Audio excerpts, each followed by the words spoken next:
루나 사태의 한가상자산 통째로 문매. 근거 없는 비하 말아야.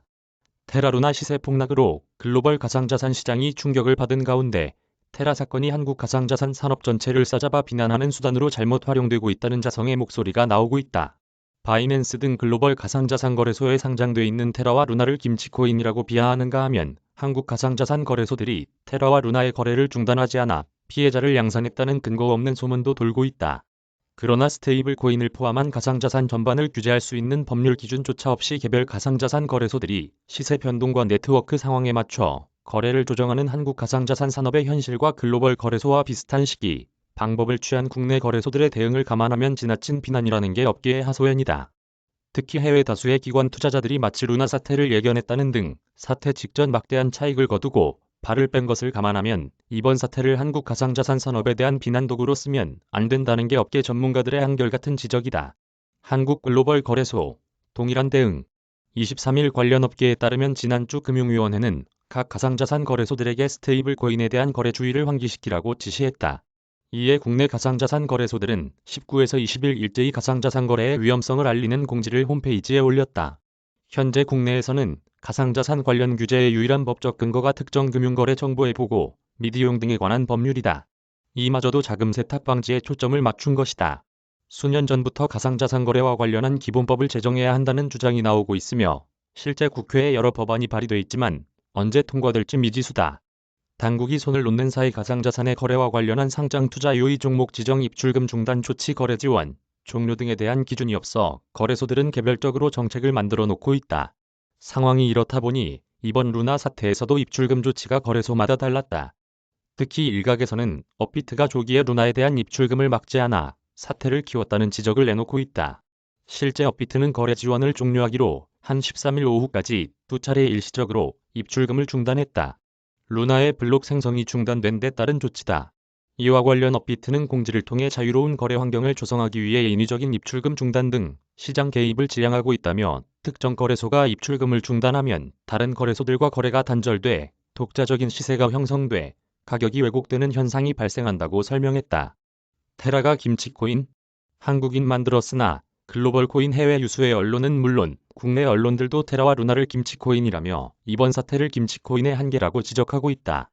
김치코인이란 한국 가상자산 거래소에만 상장된 내수용 가상자산을 비하하는데 주로 사용된다.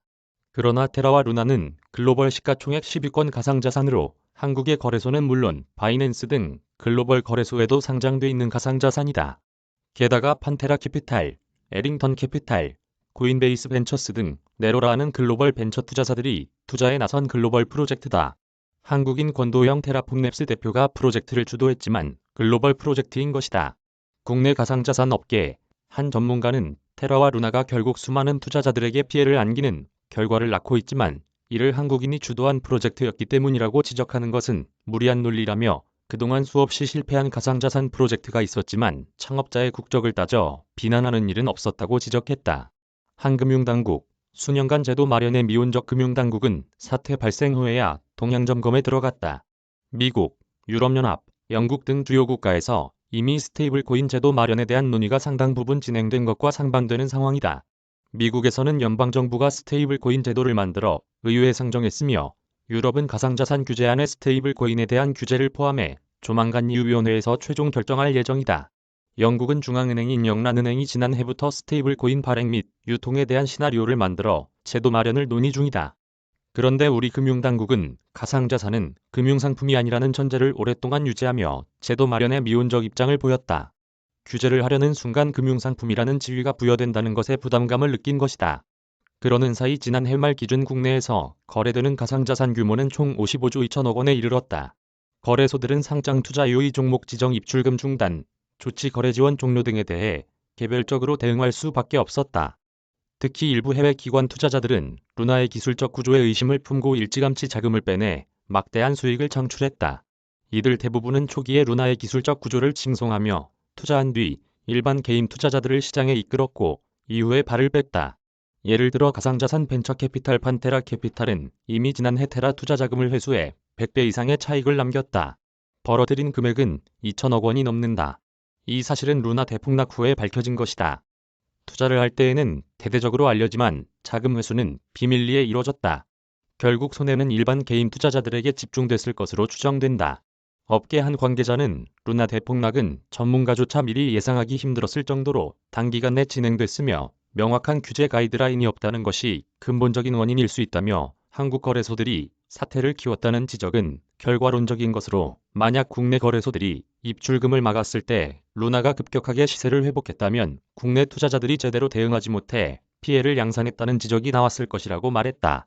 뿐만 아니라 금융권에 따르면 지난해 말 국내 4대 가상자산 거래소에서 루나를 보유한 투자자 수는 9만 명이었지만 루나 폭락 사태가 본격화된 지난 13일에는 17만 명, 15일에는 28만 명으로 급증했다. 이들의 루나 보유량도 지난해 말 400만 개에서 지난 15일에는 700억 개로 2만 배 가까이 폭증했다. 이 관계자는 특히 루나에 대한 투자 유의를 당부한 뒤에도 차익 실현을 위해 투자한 개인이 많았다는 점에 비춰볼 때 국내 투자자들이 자신의 투자 습관을 되돌아볼 계기가 돼야 할 것으로 보인다고 말했다. 루나 테라 스테이블코인 가상자산